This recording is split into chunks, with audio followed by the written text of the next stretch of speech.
आशा वर्करों ने किया झज्जर में रोष प्रदर्शन। सरकार के खिलाफ की नारेबाजी, तानाशाही का लगाया आरोप। कहा, दमनकारी नीतियों से आशा वर्करों को दबाना चाहती है सरकार। समझौता वार्ता के बाद भी मानदेय में कटौती का लगाया आरोप।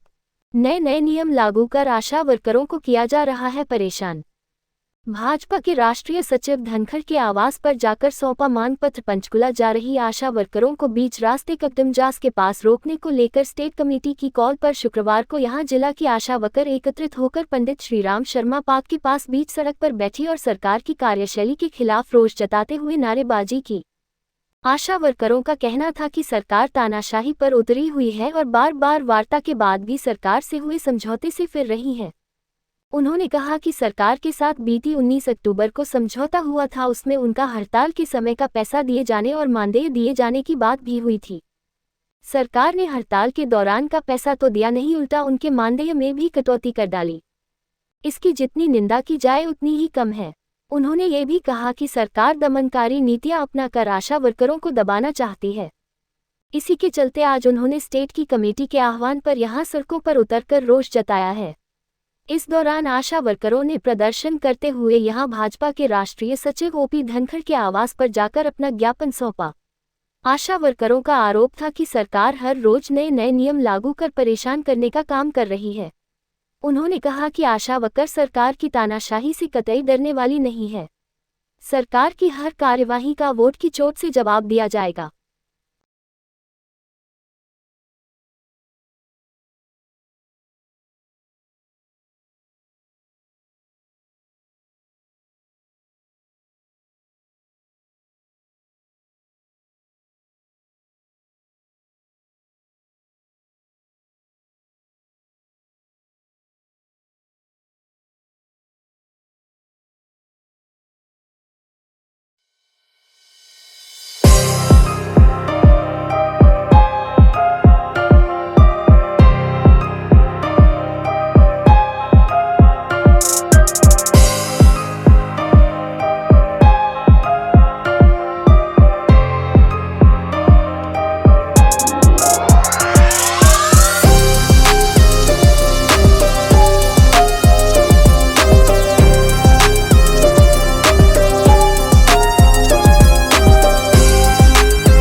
नरेंद्र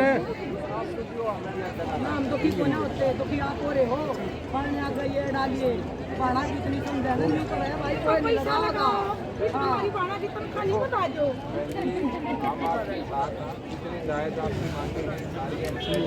सरकार हमें चाहती नहीं कि आशा वर्कर अपने घर में रहें, अपने बच्चों के साथ रहें या आशा वर्कर फील्ड में कोई काम करें। ये सरकार की तानाशाही है। हमें कोई शौक नहीं है, हमारी मजबूरी है। हमारा जो 19 अक्टूबर को सरकार के साथ समझौता हुआ था, सरकार उस समझौते को लागू करने में असमर्थ है। हम कल पंचकुला जा रहे थे, हमारी गाड़ियों का कक्कड़ माजरा पर घेराव किया गया, पुलिस प्रशासन ने हमें वहाँ रोक कर रखा। वहाँ नहीं पानी का प्रबंध था, नहीं महिलाएं जहाँ रोक की जाती हैं, बाथरूम का प्रबंध था। वहाँ के SHO से हमने बात करी। हमारी जो आशा वर्कर बहनें थी 5 गाड़ी कक्कड़ माजरा थाने के अंदर बैठा रखी और हमारी महिलाओं को पानी तक नहीं दिया गया। और जब हमने वहाँ पे कहा और हमने उस SHO से बात करी, SHO ने सोचा वे बैठे हैं अंदर, वे तो बिना जानकारी के हैं, अरे इन्हें तो सारी जानकारी है। हमने कहा भाई SHO न्यू तो बता दे, तेरे रोकने के ऑर्डर दिए थे तो उन ऑर्डर में यह भी तो लिख रखी होगी तू महिलाओं का रोकने का काम कर रहा है। महिलाओं को पानी की भी जरूरत पड़ेगी, महिलाओं को लेटरिन बाथरूम की भी जरूरत पड़ेगी, तूने वो हमारा इंतजाम करवाया कि नहीं करवाया? बोला जी वहाँ चलो थाने में। क्यों चला भाई थाने में? आम आदमी रोड पर जा रहे, हम पैदल भी घनी दूर गए। आप किस लिए जा रहे थे? हम इसलिए जा रहे थे, जो सरकार ने, मुख्यमंत्री साहब ने 19 अक्टूबर को जो मेज पे बैठ के और हमारा समझौता लागू कराया था, हमारे 4000 रुपये काट लिए। वो 129 के हिसाब से, जैसे 1 अगस्त से 7 अगस्त तक हमने काम कराया तो 7 दिन के 129 रुपये के हिसाब से पे कर दी। और अक्टूबर में 20 तारीख से लेकर और 31 तारीख तक जो 11 दिन बने उस 11 दिन की पे कर दी। जो हमारा 4000 देने की बात थी वो 4000 की कटौती कर ली। वहाँ पे हमने कहा कि अनिल विज से बात करवा दो, हमारी अनिल विज से मीटिंग फिक्स करवा दो। लेकिन सरकार चाहती थी कि आशाओं का पैसा एक्स्ट्रा लगे और आशाओं को दुखी कैसे किया जाए, महिलाओं को परेशान और तंग कैसे किया जाए। जब हम अपने घरों में आ लिए तब ऊपर से कॉल आई कि भाई स्वास्थ्य मंत्री महिला आपके साथ बात करना चाह रहा है। हमने कहा स्वास्थ्य मंत्री से कि मंत्री साहब अब तो आपके पास जो परली बेल्ट है ना वहाँ आवेगी। तो आज घेराव की बात कर रहे हैं? आज हम घेराव की बात इसलिए कर रहे हैं क्योंकि मुख्यमंत्री जो अपना स्वास्थ्य मंत्री है उन्होंने बाद में कॉल किया है कि भाई आ जाओ बात करने के लिए। हमने जब तक ऐलान कर दिया था अपनी स्टेट कमेटी की मीटिंग करके। आगे की रणनीति क्या है? आगे की रणनीति ये है, हम प्रदर्शन लेकर और धनखड़ के निवास स्थान पर जाएंगे। आपकी जो मांग है सरकारें मांगे नहीं मानती, हमारी दरी भी अड़े है, हम भी अड़े। हाँ हम कितना नहीं गए। हाँ हमें जो स्टेट कमेटी का फैसला होगा हम उस पर खरे उतरांगे और उसको फूलमाला चढ़ावांगे। ठीक।